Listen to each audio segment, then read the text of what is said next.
안녕하세요. 27살 여자입니다.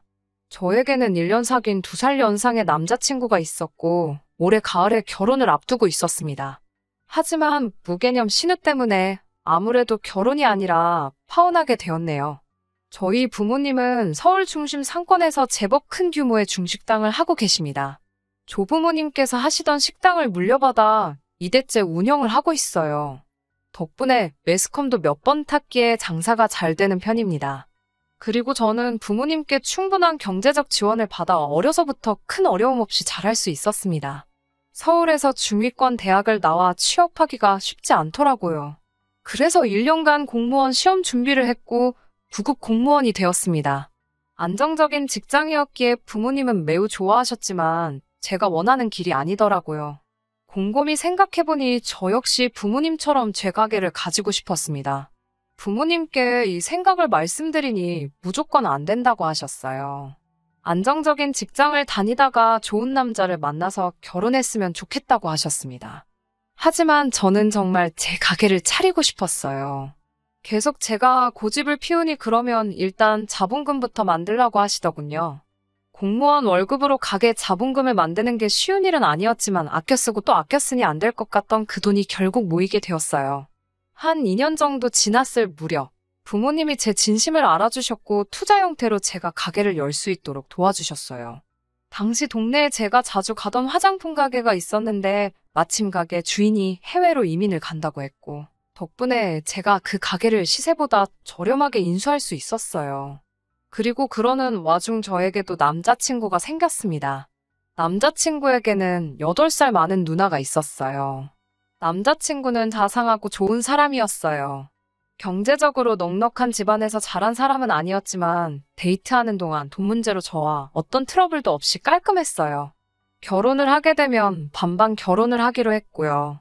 그런데 시댁 쪽에서 저희 집안이 어느 정도 여유가 있으니 결혼에 관한 전반적인 부분에서 저희 쪽이 더 많이 부담하기를 노골적으로 바라더라고요. 하지만 남자친구가 먼저 나서서 저희는 반반 결혼을 하기로 했으니 더 이상 그렇게 말씀하지 말라고 칼같이 선을 그어줬습니다.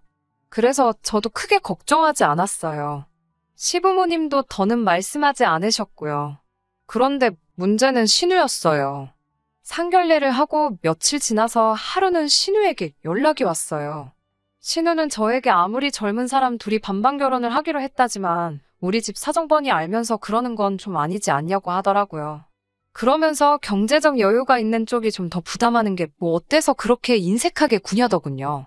자기 동생이 워낙 빠지는 게 없는데 경제적인 서포트까지 받을 수 있으면 좋을 것 같아서 저랑 결혼하는 걸 허락한 거라고요. 그 말을 듣는데 얼마나 불편하고 어이가 없던지요. 하지만 그래도 남자친구의 누나니까 최대한 정중하게 이미 반반 결혼하기로 둘이서 이야기가 끝났으니 저희 의견을 존중해 주시면 좋겠다고 보냈습니다. 그러자 신우는 계속해서 있는 사람이 더 내면 되지. 한 가족이 될 건데 왜 그렇게 칼같이 나누려고 하냐고. 남자는 군대까지 갔다 오니까 돈 모으기 더 힘든 거 모르냐고 뭐라고 하더라고요. 제가 남자친구 연봉이나 제가 버는 돈이나 절대 크게 차이 나지 않는다고. 왜 이런 이야기를 형님이랑 해야 되는지 모르겠다고 하니 신우가 우린 더 할 말 없으니 니네가 돈을 더 내라고 말하더군요. 니네라는 표현을 듣는데 순간 제 귀를 의심했어요. 이 연락 그대로 녹음을 해서 남자친구한테 보낼까도 했지만 결혼 전에 서로 감정 상하고 얼굴 붉히기 싫어서 제 선에서 어떻게든 정리하려고 했어요.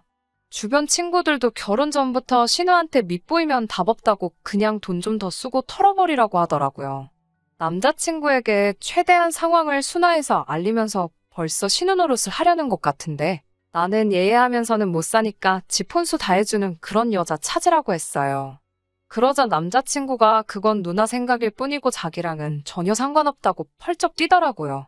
남자친구가 신우에게도 확실히 말해놓겠다고 했고요.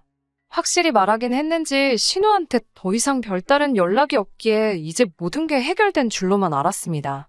그런데 며칠 전 정말 황당한 일이 있었어요. 제 화장품 가게에 신우가 왔었던 거죠.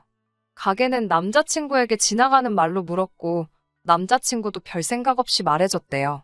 신우가 와서 비싼 기초 제품부터 잔뜩 골라서 카운터로 오더니 알바생한테 자기가 여기 사장 가족이라며 돈을 안 내도 된다고 하더래요. 당연히 알바생이 듣기에도 말이 안 되니까 그래도 계산은 해야 된다고 안내를 했답니다. 그러자 알바생한테 상소리를 하면서 니네 사장이 이런 교육도 안 시키냐면서 사장 부르라고 난리를 쳤더군요. 결국 알바생이 저한테 전화를 했고 전화상으로 인상착의를 들으니 대충 들어도 신뢰였어요. 제가 당장 가게에 가볼 상황도 못 되고 알바생은 무슨 죄인가 싶어서 일단 뭐뭐 가져갔는지 기록만 해두고 그냥 보내라고 했어요.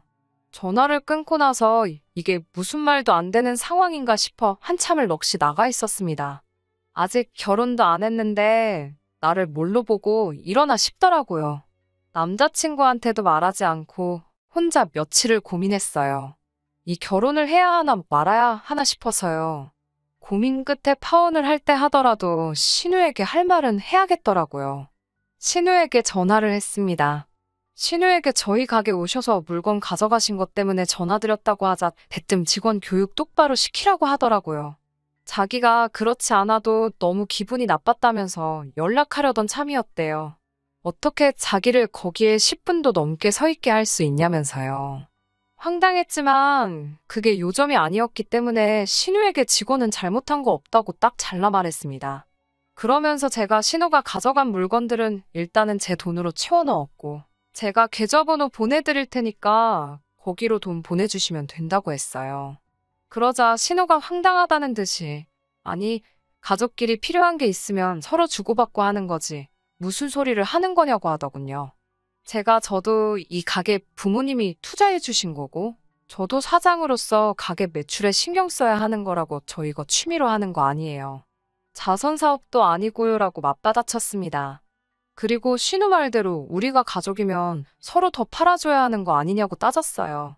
그러자 신우가 진짜 그깟 화장품 몇 개로 째째하게 군다면서 그렇게 돈돈돈 하면서 살지 말라고 했습니다. 시집 오면 자기가 하나부터 열까지 다 가르쳐야겠다며 걱정이라고 덧붙이면서요. 저도 결국 저 땅 파서 장사하는 거 아니라고 화장품 사러 오시는 거 아니면 아이 쇼핑이라도 오지 마시라고 했어요. 형님한테 안 팔아도 제가 먹고 사는데 지장 없다고요. 아니, 오히려 그렇게 그냥 가져가면 제가 손해라고요. 그러자 신우가 예의가 있네 없네 돈 좀 있다고 유세 부리네 그러면서 싸가지가 어쩌고 저쩌고 소리를 질러대더군요. 말 같지도 않은 소리 듣고 있기도 싫어서 네 알겠습니다 하고 전화 먼저 끊어버렸어요. 그리고는 남자친구한테 전화해서 화장품 가져간 일부터 전부 다 이야기했습니다. 그러면서 너랑 결혼 못하겠다고 네 누나 미친 거 아니냐고요. 남자친구는 그럴 리가 없다면서도 저한테 몇 번이고 미안하다고 자기가 다시는 이런 일 없게 하겠다고 했고요. 하지만 곰곰이 생각해봐도 그 신우랑 한 가족이 돼서 부대끼며 살 자신이 없더라고요. 처음에는 홧김에 한 말이었지만 점점 결심이 확고해졌어요. 결국 친정 부모님께 그동안 신우와 있었던 일을 얘기하곤 결혼 못하겠다 하니 부모님도 경악하시며 잘 생각했다고 하시더군요. 이혼보다는 파혼이 낫다고요. 남자친구를 사랑하긴 하지만 저런 신우까지 가족으로 품을 수는 없었습니다. 남자친구와 시댁에서는 줄기차게 전화가 번갈아 가며 왔지만 하나도 받지 않았습니다. 며칠 뒤 생각지도 못한 사람을 가게 앞에서 만났습니다. 신우가 가게 앞으로 찾아왔더라고요. 도끼눈을 하고 저를 몇 초간 노려보더니 얘기 좀 하자고 하더라고요. 가게 앞에서 이야기를 하기도 뭐해서 근처 카페로 갔더니 뭐 씹은 표정으로 저를 째려보면서 한다는 말이 그깟 화장품 몇 개 준 게 그렇게 아깝냐고 묻더라고요. 그깟 화장품 예단할 거 미리 했다 생각하면 될 걸 이렇게 일을 크게 만드냐고 하더라고요. 그러면서 지금이라도 죄송하다고 하면 내가 다시 결혼 진행해도 된다고 허락해주려고 했는데 안 되겠다며 으름장을 놓더라고요. 저도 이제 질세라 그쪽 허락 같은 거 필요 없고요. 마음 같아서는 절도죄로 신고해버리고 싶은데 그나마 남자친구 생각해서 봐주는 줄 알라고 했습니다. 손버릇 거지 같은 당신하고 가족할 생각 전혀 없으니까 다시는 제 가게에 찾아오지 말라고. 다음에는 영업방해로 신고할 거라고요. 신우는 계속 시근덕거렸지만 별 수 없으니 자리를 뜨더라고요. 그날 저녁 가게 문 닫고 집에 오니 현관 앞에 남자친구가 기다리고 있었어요. 저는 이제 이러지 말라고 했고, 그렇게 몇 번의 실랑이 끝에 남자친구랑도 잘 정리했습니다. 시댁 부모님도 저희 부모님을 찾아왔었지만, 부모님이 좋게 거절하시고 보내셨다고 하시더라고요. 사실 남자친구가 신우와 영까지 끊겠다고 나섰지만, 사실 가족끼리 영 끊는 게 보통 쉬운 일인가요? 사소한 건덕지만 있으면 제가 어이없게도 용서해야 할 것을 알고 있었기 때문에 저도 확고하게 여기서 끝내자고 말을 했습니다. 사람 고쳐쓸 수 없는 거라고요. 남자친구는 할 말이 많아 보였지만 제 단호한 모습에 결국 포기하고 돌아갔어요. 그래도 사랑했던 시간이 있어서 가슴이 아프지 않은 건 아니지만 제 발로 불구덩이에 들어갈 수는 없었으니까 제 선택을 후회하지는 않습니다. 언젠가 다시 좋은 인연을 만날 수 있을 거라고 생각해요. 저도 남자친구도 말입니다. 신우도 이번 일을 계기로 남자친구가 다음에 만날 여자한테는 자기가 신우가 되었다고 무슨 그게 벼슬인 것 마냥 갑질 같은 거 하지 않았으면 좋겠네요. 그러면 이만 이렇게 사연을 마무리하도록 하겠습니다.